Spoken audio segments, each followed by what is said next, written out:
J'ai été saisie d'une demande d'explication de vote d'Ariel Veil, maire de Paris-Centre. Merci Madame la maire, chers collègues. Oui, je dire un mot sur ce vœu qui m'intrigue un petit peu parce qu'il présente un contresens que je voulais élucider pour qu'on puisse se prononcer tous à ce sujet. D'abord, on a en effet, je crois, à la ville de Paris un double impératif. D'une part, celui d'élargir le stationnement résidentiel en surface pour faciliter la vie des habitants. Et là, à Paris-Centre, nous y sommes tout à fait favorables. Ça s'inscrit même dans notre logique de désengorger le cœur de Paris pour permettre aux riverains d'y rester ou même de s'y installer en bénéficiant du stationnement quand ils ont besoin.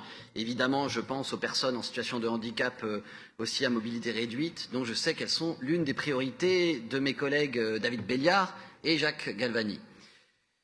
Et pour qui, évidemment, nous devons faire preuve d'une grande vigilance sur non seulement la sanctuarisation, mais aussi même l'augmentation des places de stationnement.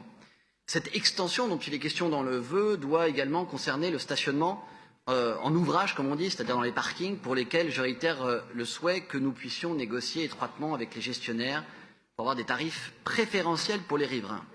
Et puis notre autre impératif, c'est de protéger les commerçants et de consacrer leurs espaces de livraison pour pérenniser leurs activités, notamment au cœur de la ville. Et c'est là que ce vœu, votre vœu, cher Monsieur Baladi, se perd, à mon sens, en ce qu'il revient à mettre en concurrence les riverains, dont nous tenons à préserver la qualité de vie, et les commerçants que nous voulons continuer d'accompagner dans le développement de leurs activités, et en particulier à l'issue, j'espère que c'est l'issue, d'une crise quasi sans précédent historique qui les a évidemment fortement fragilisés. Le stationnement en dépose minute sur les aires de livraison ne peut pas être envisagé comme une solution à la question de l'enclavement prétendu de nos quartiers. Favorisons au contraire la croissance de l'activité de nos artisans, de nos commerçants, de nos travailleurs locaux.